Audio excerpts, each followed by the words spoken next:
Hi guys, Chief from Prodos. So we've gone up, flown and collected data with the L2. We've also collected data using the L1 and from an M3E for comparison, so that you can see where the limitations of RGB, where LiDAR has advantages, and how the L1 and L2 differs. So I'm going to show you all the data that we've collected and processed as well. Now I've actually taken the 3 flights. The first one is with actually an RGB camera. Okay, you can see, and we process the photogrammetric data. This is with a 90% front and side overlap, so it gives us the highest chance of ground detection as possible. Okay, and from here I've actually processed a point cloud, and we've exported it. Same as with the L1 data and the L2 data. Okay. I've exported it to a GIS software to help me interpret it better. So from the LAS file, you can see the point cloud from the RGB data, right? And let's just look by RGB. Okay, center the view. Now let's do a quick cross section.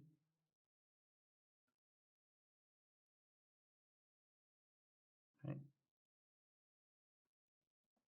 So the first thing you notice is it has a lot of holes when the vegetation is thick, especially when it's under big trees. So let's take a longer swath.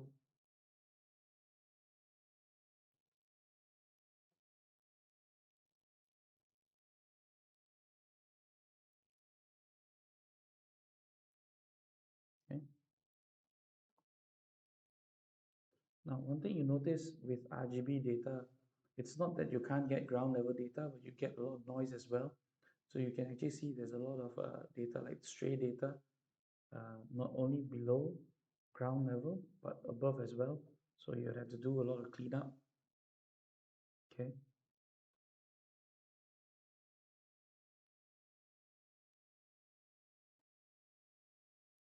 As you can see again, where the canopy is thick, you have almost no ground level data.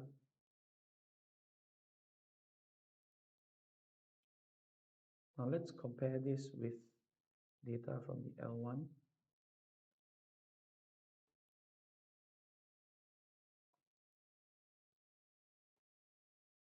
So across the exact same cross section, you see mostly we have ground data along the way, right? And when we compare it with the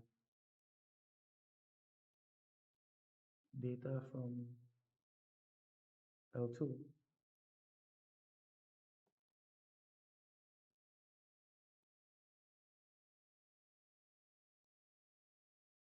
you can see there's ground data all the way.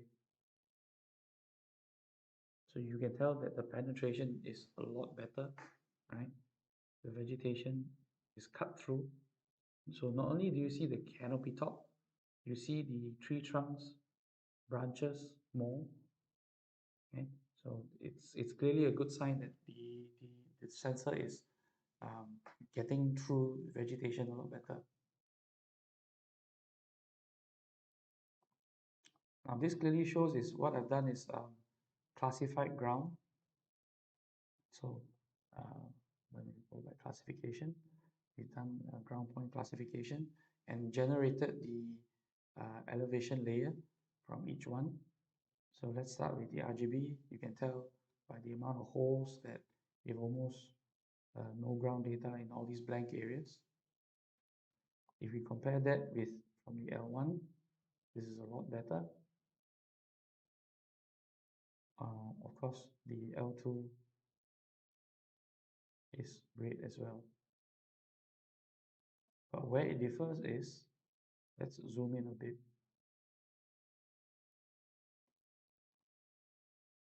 See some details. Now, if we look at the L1 data, it's a bit more fuzzy. That's because of the amount of noise from the larger laser spot, right? And you can see there is a jogging path, but it's not very clear. It is much clearer when you look at it under the L2 data.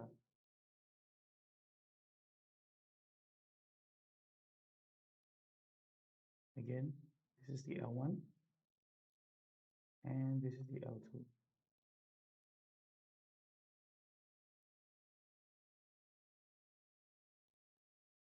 Okay. So not only is the sensor getting having better vegetation penetration, you're also getting better quality data, right? So let's look at the classification. And if we do a cross section,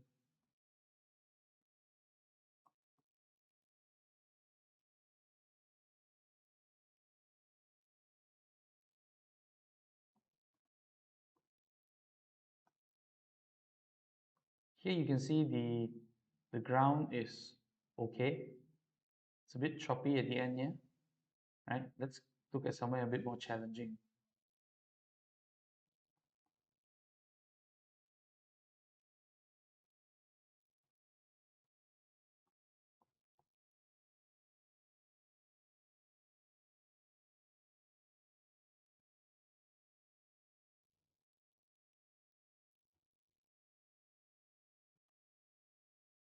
Right?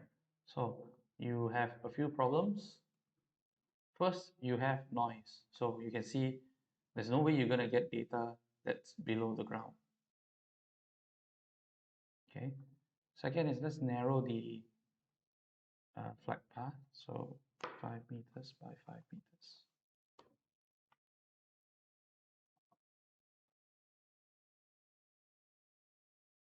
So you can see it's pretty cut up. You can see ground is missing in areas like from here to here, right? Most of the ground is missing.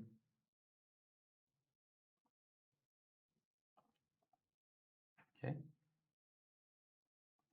And if we were to generate an elevation layer, it will look something like this. You can see it's missing a lot of data. I could stretch it to interpolate it, but this is just to give you an idea of how much interpolation will need to be done. Okay, so let's look at the L1. Now the L1 is very different. Let's take a look at the same tough area, right? Immediately you can see the amount of ground is a lot more. Okay, not perfect. You still have holes. Okay, but you can see the holes are smaller. Right? It's a lot more ground data. And this results in a much better elevation layer. You can see it's almost fully complete.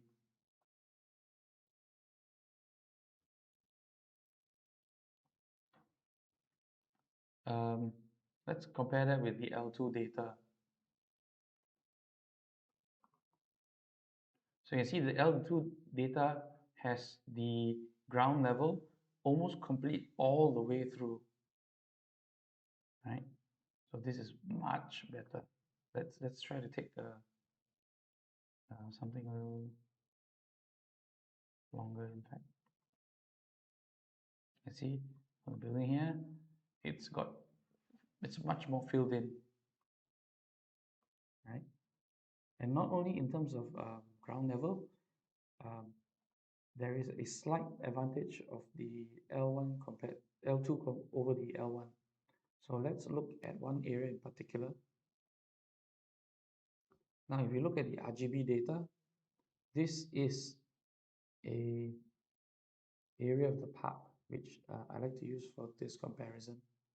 Now, you can see it has in the bottom here very well defined area where they have a square pattern on the ground. It's perfect with the RGB data. But if you look at data from the L1, the colorization is poor. In that the squares are not really squares, they're quite fuzzy.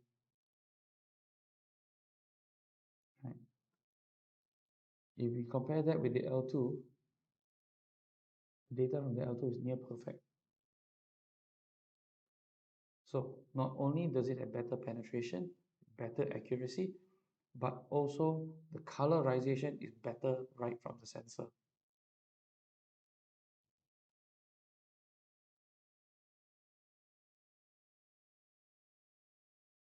Another small thing to note, if we look at the amount of points coming in, I removed some of the points which is noise because there was a quick drizzle midway one of the flights, so the noise level will differ. If we take overall the data, the L2 has 54 million points. The L1 has almost 30 million points, right? So if we're looking at overall data, this is with the same flying altitude of 120 meters and the same flight speed of 10 meters over the exact same flight plan and the same side-to-side overlaps. So we're getting more data right off the bat. Okay, that's the first. And once we filter down to ground,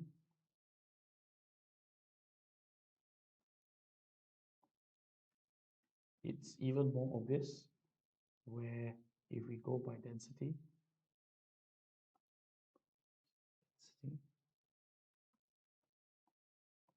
you will see on average the L2 has about 500 points per square meter to 1000 points per square meter in this middle area, whereas the L1 only does 250 to 500 points per square meter. So you're talking double the amount of points at the same level, which is ground. That is a lot better because it reduces the amount of interpolation in the data. Right, I hope this data helps you understand how the L2 is different from the L1. If you like what you saw, please like and subscribe. And if you have any questions, please either email us or put them in the comments below. And as always, thank you and fly safe.